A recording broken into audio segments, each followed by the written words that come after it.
ஃப்ரிட்ஜில் ஸ்டோர் பண்ணுற இந்த ஃப்ரீசர் பாக்ஸ் நான் ஆன்லைனில் ஃப்ளிப்கார்ட்டில் தான் பர்ச்சேஸ் பண்ணியிருந்தேன். இந்த பாக்ஸ் எனக்கு ரொம்ப ரொம்ப யூஸ்ஃபுல்லாக இருக்குது. அதனால தான் நான் இப்போ இந்த வீடியோ அப்லோட் பண்ணுறேன்.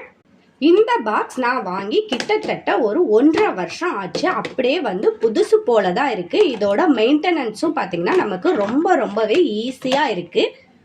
இந்த பாக்ஸில் நம்ம ஃப்ரிட்ஜில் காய்கறி, மட்டன், சிக்கன் இதெல்லாம் வச்சு நம்ம ஃப்ரிட்ஜில் ஸ்டோர் பண்ணி வைக்க ரொம்ப யூஸ்ஃபுல்லாக இருக்குது எனக்கு. இந்த பாக்ஸில் பார்த்தீங்கன்னா இது மாதிரி ஒரு பிளேட் கொடுத்துருக்காங்க. ஃப்ரிட்ஜில் வச்சு யூஸ் பண்ண இந்த பாக்ஸ் ரொம்பவுமே ஒரு ஸ்பெஷலான பாக்ஸ் அப்படின்னு சொல்லலாம்.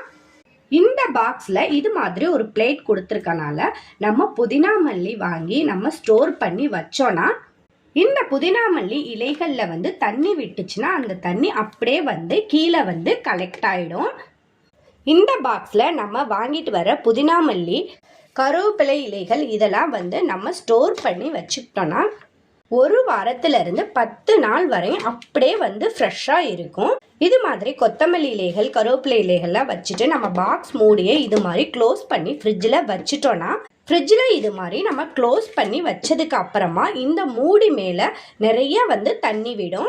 அந்த தண்ணி ஒரு சொட்டு கூட பார்த்தீங்கன்னா கீழே ஊற்றாது. நம்ம ஃப்ரிட்ஜில் இருந்து பாக்ஸை எடுத்து அதுக்கப்புறமா இந்த மூடியை கழட்டி நம்ம எடுத்தாதான் இந்த மூடியில் உள்ள தண்ணி கீழே ஊற்றும். அதுவரை ஒரு மூடியில் வர்ற ஒரு சொட்டு தண்ணி கூட இந்த புதினா மல்லி இலைகள், கருவேப்பிலை இலைகளில் விழுவாது. அப்படி ஒரு ரொம்ப ஸ்பெஷலான யூஸ்ஃபுல்லான ஃப்ரிட்ஜ் ஸ்டோரேஜ் பாக்ஸ் அப்படின்னே சொல்லலாம் இந்த பாக்ஸை. எனக்கு இந்த பாக்ஸ் ரொம்ப யூஸ்ஃபுல்லாக இருக்கனால தான் இந்த வீடியோ உங்களுக்கு அப்லோட் பண்ணுறேன். இந்த பாக்ஸ் ரொம்ப கம்மியான விலைக்கு தான் நான் வாங்கினேன். இந்த பாக்ஸ் உங்களுக்கும் வேணும்னா இதோட ஃபோட்டோ மேலே டேக் பண்ணுறேன். அதை தொட்டு நீங்கள் பர்ச்சேஸ் பண்ணிக்கலாம். இந்த வீடியோ யூஸ்ஃபுல்லாக இருந்தால் பிடிச்சிருந்தா லைக் பண்ணுங்கள், ஷேர் பண்ணுங்கள்.